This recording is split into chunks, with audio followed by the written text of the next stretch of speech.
Бағытты дұрыс табасың, Шерлок-як.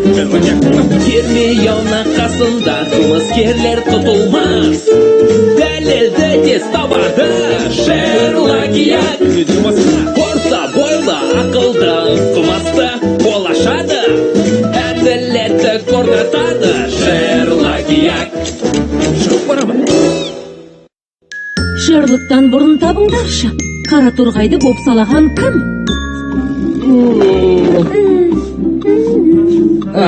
Тынышталып, өз-өзіме келу үшін әуестенген ісіммен айналыспақпын. Аспапта ойнайсың ба? Жоқ, қасиетті Шаолинг ғибадатханасының шымшытыр ойынын ойнаймын. Қызық ойын ғой, иә. Жоқ, олай емес. Бұл Шаолинг ғибадатханасының тәжірибелі ойыншыларының ойыны. Бұл ойын ақыл ойынды дамытуға көмектеседі. Мұны үйрену оңай емес. Жас шәкірт, Яңчи-чан шебердің жаттығуын үйренуің керек. Ол үшін мына домалақты дәл ортасындағы тесікке түсіруің керек. Бұл ойын сенің ақылыңды күшейтеді.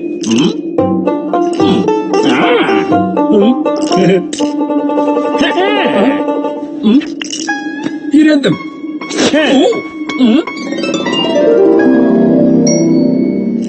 Мына домалақты тағы бір рет ортадағы тесікке түсіріп көрсем деймін. Ал енді тыныштал. Мен терең демалып, өзімді дайындауым керек.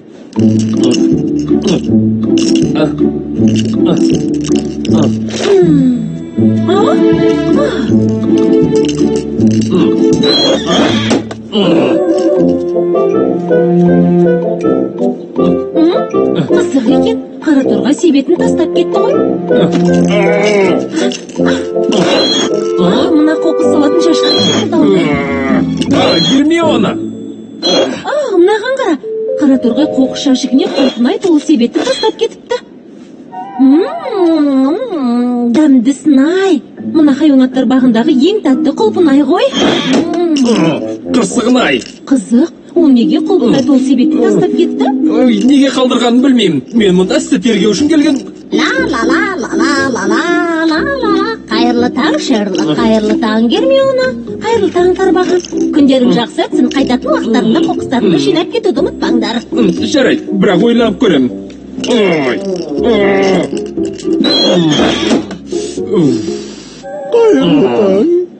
Қайырлы таң, пингвин.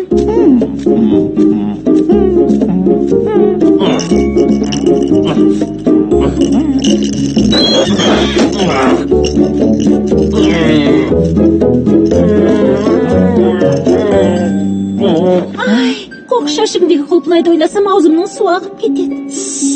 Ойынды аяқтауым аз қалды. Менің көңілімді қалдырма, маған көңілсіз ән айтпа. Осы да жетер. Мына дауыс әбден ашуымды келтірді. Жарайды, былай істейік. Қара торғай тастап кеткен құлпынайды қасым алып келейін. Оларды қоқыс шашығында шірткеніміз жарамас. Бері кел. Мұнда кел. Құлпынай салынған себет жоғалып кетіпті. Қасқағым сәтте ме? Құлпынай дәптерге айналып кеткен бе? Осыған сенесің бе? Бұл дәптер менікі. Мен бұған өзімнің жақсы көретін әзілдерімді жазып жүрем. Қайдан тауып алдыңдар? Қоқыс тастайтын жәшіктен. Қызық естілеме, Иә. Дәптеріңді онда кім салып кетті деп ойлайсың? Мұны біреудің ұрлап алғаны сенімдемін. Ұрлап па? Қандай ұрлық? Бәрі түсіндіріп айт. Жарайды. Сендерге барлық шындықты айтып берейін. Дәптерімді жоғалтып алған күні маған біреу қоңырау шалды. Ұры маған дәптеріңді қайтарып алғың келсе, серуенге шығатын орында қоқыс шашығына құлпынайға толы себет әкеліп сал деді. Мынау нағыз бопсалау ғой. Бұл маңызды жайт екен. Ұрының даусын таныған жоқсың ба? Жоқ. Мынауың жарамайды. Қылмыскерді табуымыз керек. Рас па? Иә, үш күдікті сол жәшікке қоқыс тастауға келді. Сол үшеуінің бірі ұры болуы ықтимал. Солай емес пе, Гермиона? Тарбаған, пингвин және орангутан. Өте дұрыс. Кім болса да өте ақылды екен. Мына дәптердің беттерін рет-ретімен дұрыстап тігіп қойыпты. Бұған дейін парақтары жыртылып, беттерін таба алмай дал болатынмын. Мынаны тыңдаңдар, мұны естсеңдер шектерін қатып күлесіңдер. Қызғылт қиғаздар неге бір аяғын көтеріп ұйықтайды? Себебі екі аяғын бірдей көтеріп ұйықтаса, олар құлап қалады. Қызық қой. Рахмет, Қара торғай. Кеттік, Гермиона. Күдіктілерімізге барып тергеп қайтайық. Шерлок, қалай ойлайсың? Сенің мына ойыныңды мен ойнай аламын ба? Мұны ойнай алатынға күмәнім бар. алдымен 4 қасиетті бойыңа сіңіруің керек. Олар шеберлік, төзімділік, күш, және тағы да күш. Күш деп 2 рет айттың ғой. Себебі сен әсіресе мықтылықты егеруің керек. Кәне барып тарбағанды тергеуіміз керек. Ей, киімімді жырттың ғой. Уайымдама, мұны әдейі жыртып қойдым. Кімнің жақсы тігетінін тексеру үшін. Тағы да сәлем тарбаған. Қараторғайды біреу қоңырау шалып қорқытыпты. Осыған байланысты тергеу жұмысын бастап кеттік. Не? Иә, сен таңертең серуендейтін алаңда не істеп жүрдің? Мына тосапқа қосатын біраз шөптер жинадым. Қазір ғана оларды дайындап біттім. Құлпынай тосабы. Қолыңды тартып оларды ретімен қойып қойдым. Мына сұрағыма жауап берші. Сен қоқыс жәшігін ашқан кезде оның ішінен құлпынай салынған себетті көрмедің бе? Мен ешқашан қоқыс жәшігіне бас сұғып қарамайын, бірақ онда құлпынайды кім тастауы мүмкін? Қараторғай, қандай ақымақ десеңші, Қараторғайда хайуанаттар бағындағы ең жақсы құлпынай бар дей алмаймын. Дәл солай деген еді.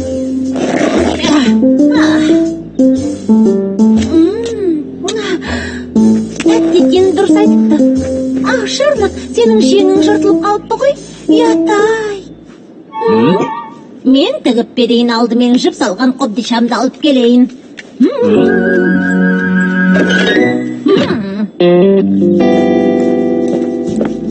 Тарбағанның құлпынай тосабы Қараторғайдікінен тәтті емес. Оның дәмін татқанда соны сездім. Өзі тамаша тігінші екен.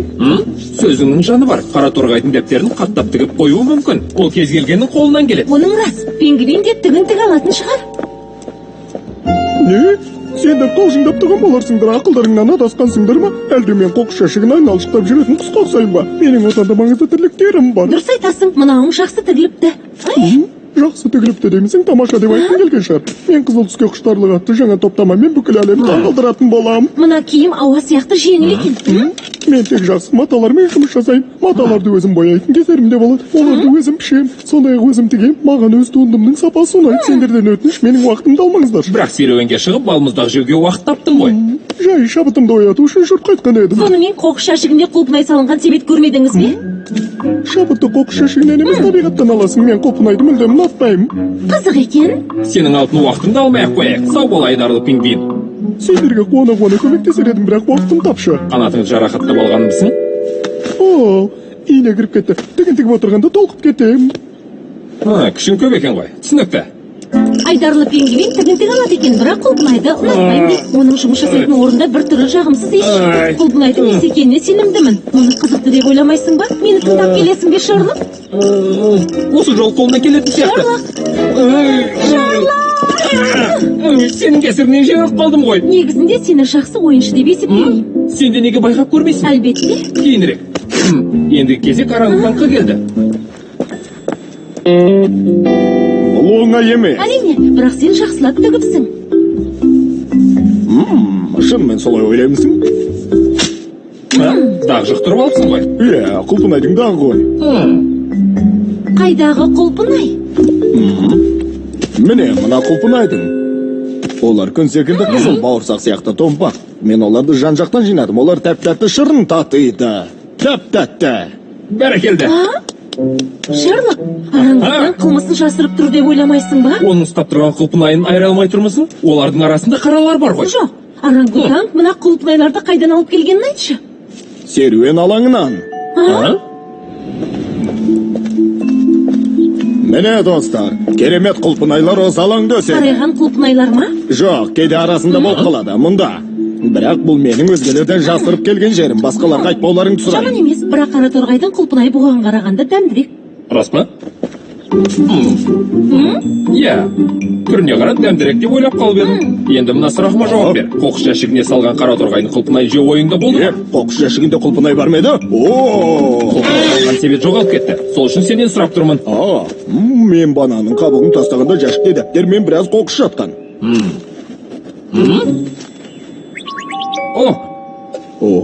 Құлпынайға аллергияң бар сияқты ғой. Сөзіңнің жаны бар. Сонымен Гермиона, мен кімнің ұры екенін анықтадым.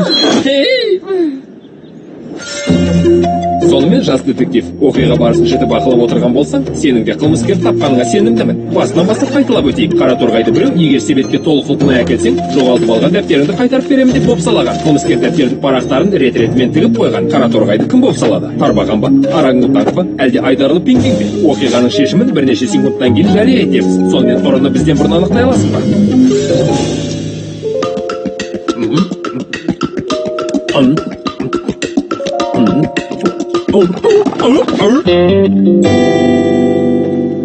Бәрі де оп-оңай.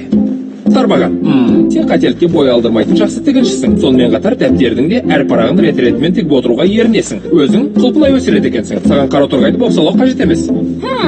Орангутан, сен құлпынайдың ең жақсысына қол жеткізу үшін амал-айланың барлық түрін жасайсың. Дегенмен дәптердің парақтарын реттеп тіге алмайсың. Жәшіктің алтын ашқанында оның ішінде басқа да нәрселер жатқанын айттың. Шындығында ол жерге сенен бұрын келген біреу құлпынайды алып орнына дәптер тастап кеткен. Пингвин солай емес пе, иә? Себебі құлпынайды алған сенсің. Оның рахматы, мен ұры емес дегеншімін. Қысқасы менің құлпынайға аллергиям бар. Иә, бірақ ол айланды мынау арқылы біліп қойдым. Сондай-ақ жұмыс орнынан құлпынайдың иісі шығып тұрды. Сонымен қатар көрсеткен қызыл киімдерің 100%-ға табиғи болып шықты. Сен қара торғайдың дәптерін ұрлап алып, оны бопсаладың. Оған құлпынай толы бір себет әкелсе ғана дәптерді қайтарып беретініңді айтқансың. Және оны маталарыңды бояу үшін қолданбақ болғансың. Иә, ол құлпынай менің әлемді жасамақ болған туындыма керек болды. Енді сау болыңдар, мен ұстай алмайсыңдар. Шарлот, қашып бара жатыр. Мерген екенсің, Шарлот. Сен нысананы көздедің. Пингвин, тағы да біраз май жақ. Мен сияқты шығармашылықтың есі қоқыс салатын жәшікпен арпалысып жатыр дегенге сенемісің? Неткен масқара? Өттім ау әйтеуір. Жұмысыңды жақсы атқардың. Енді дәл осындай 99 жәшік майлап шығуың керек. Сәттілік. Қане, Шарлот, тамақтанатын уақыт болды. Жоқ, әуелі мына ойынымды аяқтап алуым керек. Болды, осында жетер. Қолыңдағын әкел. Міне осылай. Домалақты ортасына түсірдім. Енді тамақ жейік, Шарлот. Балапан телеарнасының тапсырысы бойынша аударылып дыбысталған. Редакторлары Бақыт Күләбай